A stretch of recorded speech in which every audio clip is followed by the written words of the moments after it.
Has life got you down? Do you feel like you went for a nice, relaxing swim only to have some unseen hand pull the ladder out from under you, condemning you to a watery grave? Well, I've got an answer for you. Get a new god! Welcome to Deep Thoughts While Gaming. I'm Chris Chappell. Before Todd Howard, there was Will Wright. And unlike Todd Howard, his games really did just work. Will Wright is an American video game designer and co-founder of the game development company Maxis, who gifted the world with SimCity in 1989. It was a fundamental shift from the arcade or action elements that dominated the video game market in the 1980s. It was a simulation game where you could design and build a city or unleash natural disasters and monsters to destroy it. But buried in SimCity was the seed of what would become one of the most popular video game franchises of all time. What was life like for the people of SimCity, the Sims? In the year 2000, we got our answer. Maxis was acquired by Electronic Arts in 1997. At the time, EA was known mainly for its incredibly popular Madden series, rather than being the soul-devouring demon company we know today. And EA decided to take a gamble on a new gaming concept by Will Wright. After squeezing out every possible iteration of SimCity, from the several sequels to Sim Ant to Sim Earth to even a SimCity card game, Will Wright proposed a new type of game that was essentially a virtual dollhouse. Nothing had ever been done like that before, but the gamble paid off with one of the best-selling video game franchises of all time, The Sims. Even though the first Sims is basically impossible to find now, it's not on Steam, GOG, or even EA's own website, it revolutionized the industry, even inspiring future games with its unique style, like Project Zomboid, which in my headcanon is the sequel to The Sims. The first Sims inadvertently also serves as a weird archaeological study of life in the early 2000s. You have landlines. You can't order stuff on your phone or computer. How did humanity ever make it through these dark ages? The premise is simple. Here, in one screen, is all the promise and allure of capitalism. Clear economic distinctions, a class structure, and the promise of leveling up. You start off in a starter house with a meager 20,000 simoleons. Simoleons? Oh my god, I just got the pun! But that mansion on the hill sure looks a lot nicer. And while your starter house's austere furnishings will provide for all your basic needs, wouldn't more be more? How do I make that mansion mine? What gods do I need to commune with? What sacrifices must I make? Will this little voodoo dolly and the suffering of other Sims make it possible? This is how The Sims introduces you to the Four Noble Truths of Buddhism. Desire emerges, and the suffering begins. You need to manage your Sim's basic needs. You need to eat and poop, just like in real life, but in a game. But to fulfill those needs, you need money. You could sleep in the cheapest bed, but your energy meter will fill more slowly, which means you have less time to grind social relationships, which also require money, which means you have to get a job. Now you have more money, which means you can buy more things, but more things means more bills, which means you need more money, so you'd better get a better job. To get a better job, you need more skills. To get better skills, you need more money.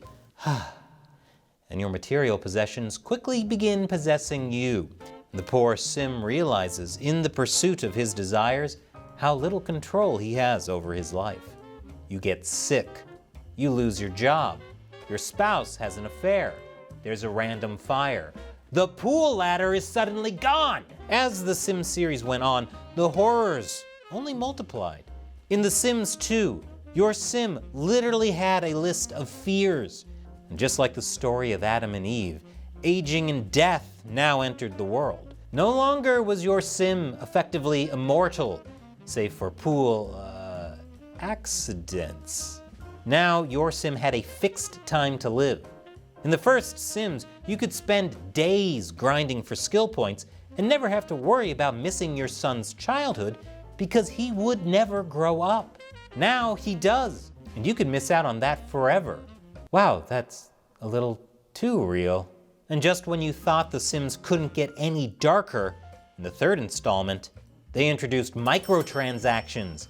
Now that's the EA we all know and love. But it's not just random events in The Sims that are outside your control. The people around you also have their own agency. You can't control the other Sims' mood yet. Your advancement depends on them liking you. So you must learn to manipulate, control, and instrumentalize them, effectively turning them into objects, existing solely to be bent toward your own will and desires. Yes, people have many desires, but fulfilling them is a constant struggle that brings suffering. Life, like The Sims, is also full of random events and people thwarting our desires. The best laid plans of mice and men often go astray. This has been a struggle of humankind since ancient times. Crops bad this year? Some of your children are gonna die. And just like in The Sims, when you die, there's no grand cinematic. All you leave behind is a little tombstone. With so much outside their control, ancient people turned to the gods. And there were gods for everything. The rise of paganism was an attempt to create a handle that people could use to manipulate the forces that controlled their fates to achieve their own desires. A little virgin blood should make these crops grow. A properly sacrificed bull might butter up the god of war so you can go conquer your neighbor. And magic and love potions are basically cheat codes to max out that friendship stat. But some archaeologists believe that before the era of many gods, before polytheism, there was what they call primitive monotheism, an earlier, original belief in a supreme being, the All-Father.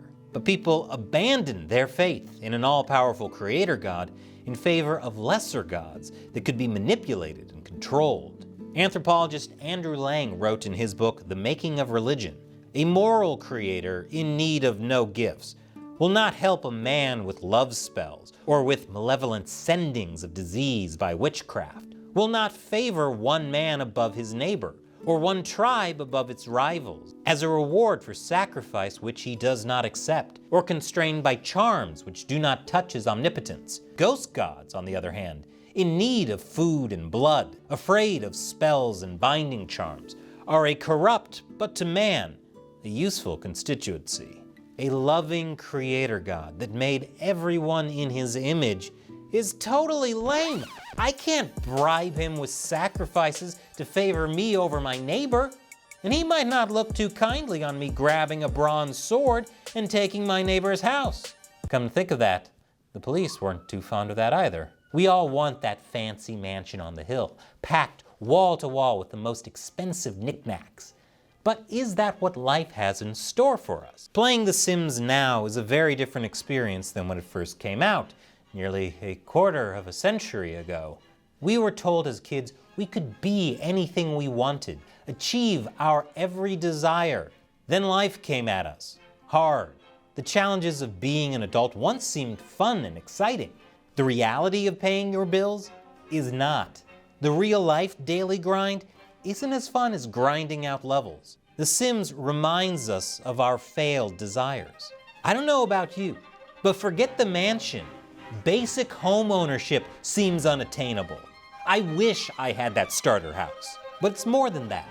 The dream of writing that great novel, painting that masterpiece, or composing a famous symphony, for many of us never materialized. Frustrated ambition turned into bitterness, resentment, and envy. As Buddhism says, desire leads to suffering. Or was that Yoda? This is also reflected in the Taoist teaching to follow the course of nature.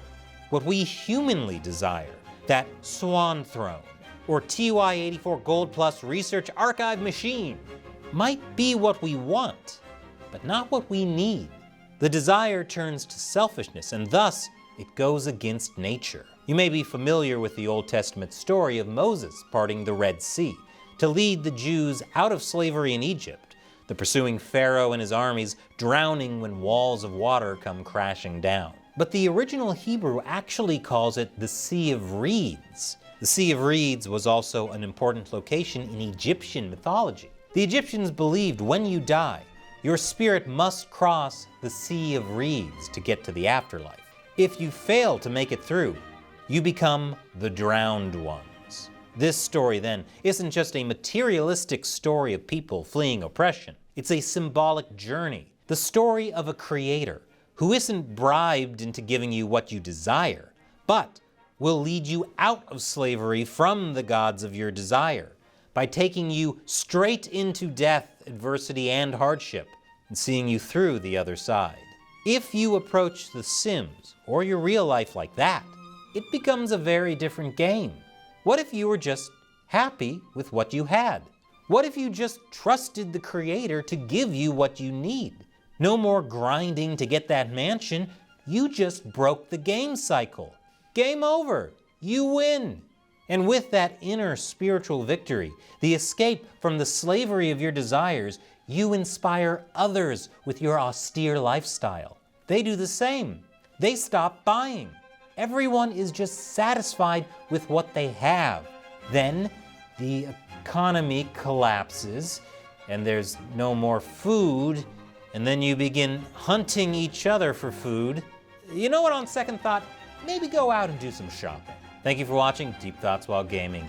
And remember the gamer's unbeaten motto: just because you've been defeated doesn't mean you've been beaten.